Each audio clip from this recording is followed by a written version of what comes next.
Hello guys, तो आप लोग देख रहे होंगे आज हम लोग बात करने वाले हैं डीसी नेटवर्क। ठीक, तो देखिए डीसी नेटवर्क जो बात करने वाले हैं, तो सबसे पहले हम लोग देखेंगे डीसी नेटवर्क के अंतर्गत हम लोग को क्या क्या पढ़ना है। ठीक, तो डीसी नेटवर्क देखिए सबसे पहले हम लोग बात करते हैं डीसी नेटवर्क के अंतर्गत हम लोग को क्या क्या पढ़ना है। ठीक, तो डीसी नेटवर्क के अंतर्गत हम लोग को सबसे पहले पढ़ना क्या है। सबसे पहले आता है ओम्स लॉ। क्या आता है? Ohm's law. ठीक, क्या आता है? पहले ओम्स लॉ। दूसरा नंबर में आता है KVL KCL. KVL KCL.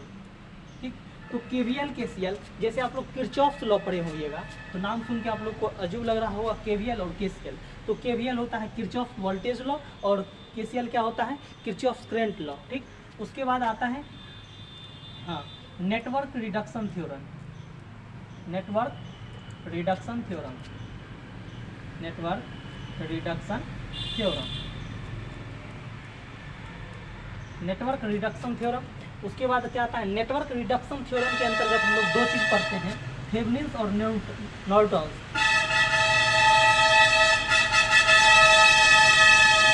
Thevenin's theorem. Thevenin's theorem.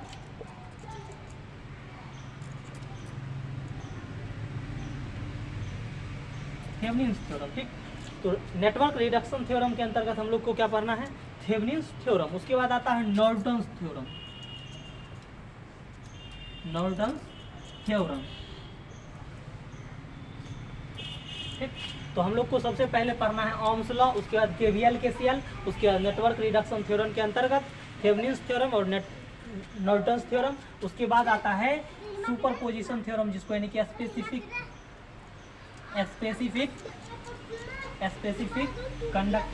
Quantity होता है ना, specific quantity theorem. Specific quantity theorem. Specific quantity theorem के अंतर्गत हम लोग दो चीज पढ़ते हैं। ठीक, एक आता है आप लोग को सुपरपोजिशन थ्योरम। क्या आता है? Superposition theorem. दूसरा आता है मैक्सिमम पावर ट्रांसफर थ्योरम। क्या आता है? Maximum power transfer theorem. ठीक,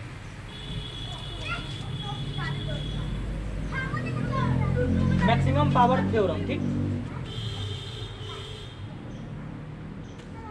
मैक्सिमम पावर ट्रांसफर थ्योरम। ठीक, तो हम लोग डीसी नेटवर्क के साथ साथ क्या क्या पढ़ेंगे? ओम्स लॉ, केवीएल केसीएल, उसके बाद network reduction theorem, Thevenin's, Norton's. ठीक, उसके बाद पढ़ेंगे स्पेसिफिक क्वांटिटी थ्योरम में पढ़ने हम लोग को सुपरपोजिशन थ्योरम पढ़ना है, उसके बाद मैक्सिमम पावर ट्रांसफर थ्योरम पढ़ना है। ठीक, तो सबसे पहले हम लोग बात आएगी ओम्स लॉ। ओम्स लॉ पढ़ने का कारण है, ओम्स लॉ के अनुसार हम लोग इसमें यूज होता है केवीएल केसीएल। केवीएल केसीएल के अप्लाई में हम लोग पता करना रहता है मेश विधि से सॉल्यूशन, उसके बाद मेश और नोडल एनालिसिस को पढ़ेंगे। उसके बाद हम लोग को इसमें यानी कि थेवेनिन्स और नॉर्टन्स में यूज होता है इसका। उसके बाद थेवेनिन्स और नॉर्टन्स पढ़ने के बाद हम लोग आएंगे सुपरपोजिशन थ्योरम, उसके बाद मैक्सिमम पावर ट्रांसफर की बात। ठीक, तो देखिए सबसे पहले हम लोग ओम्स लॉ की बात करेंगे। ठीक, ओम्स लॉ तो स्टेप बाय स्टेप डेली हम लोग देखेंगे एक एक टॉपिक को।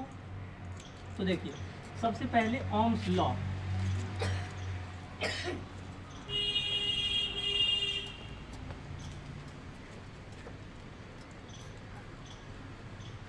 तो देखिए ओम्स लॉ। ओम्स लॉ, तो देखिए ओम्स लॉ को सबसे पहले इसके यानी कि आप लोग सुने होइएगा V is equal to I are.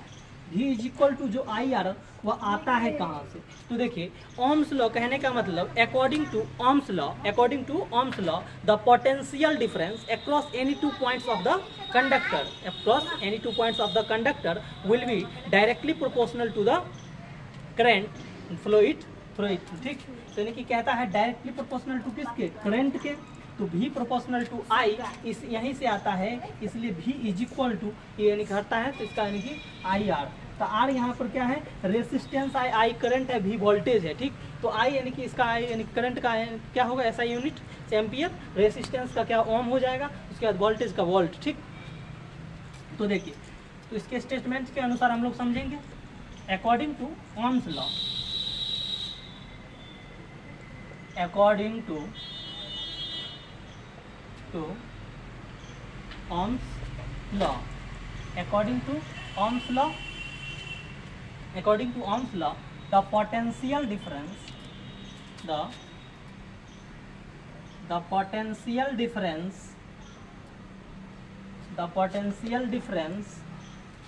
across any 2 points of the conductor, any 2 points of the conductor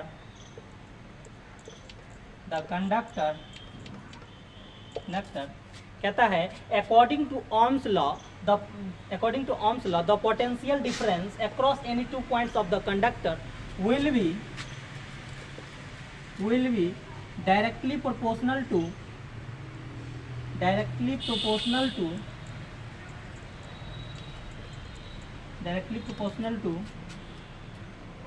the current following through it। तो देखिए कहता है according to Ohm's law the potential difference across any 2 points of the conductor will be directly proportional to the current flow through it। ठीक, मतलब कहता है V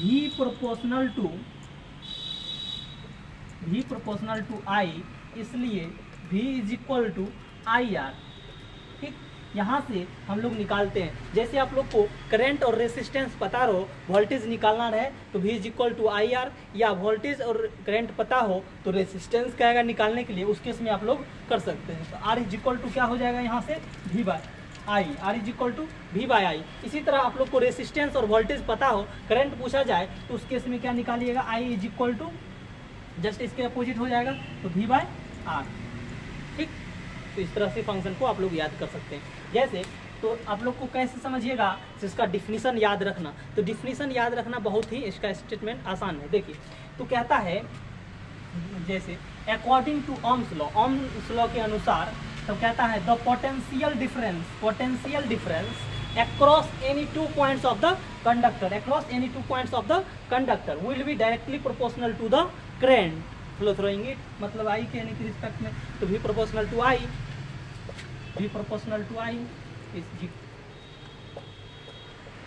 इसलिए V is equal to IR। ठीक, तो आई होप आप लोग को ओम्स लॉ बहुत अच्छी तरह से समझ में आ गया होगा। तो नेक्स्ट वीडियो में हम लोग KVL और KCL की बात करेंगे। ठीक, तो अभी आप लोग को ओम्स लॉ के बारे में बहुत अच्छी तरह से जानकारी मिल गई होगी। तो ओम्स लॉ के एक बार स्टेटमेंट को जान लीजिए।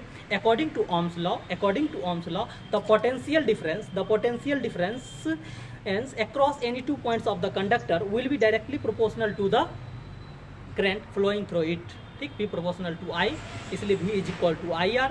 तो V हो गया वोल्टेज, I करंट हो गया, R रेसिस्टेंस। ठीक, तो R यानी कि रेसिस्टेंस का क्या होता है SI यूनिट्स, ओम होता है। उसके बाद करंट का SI यूनिट्स क्या होता है, एम्पियर होता है। वोल्टेज का वोल्ट होता है। ठीक, आप लोग को अच्छी तरह से समझ में आ गया होगा।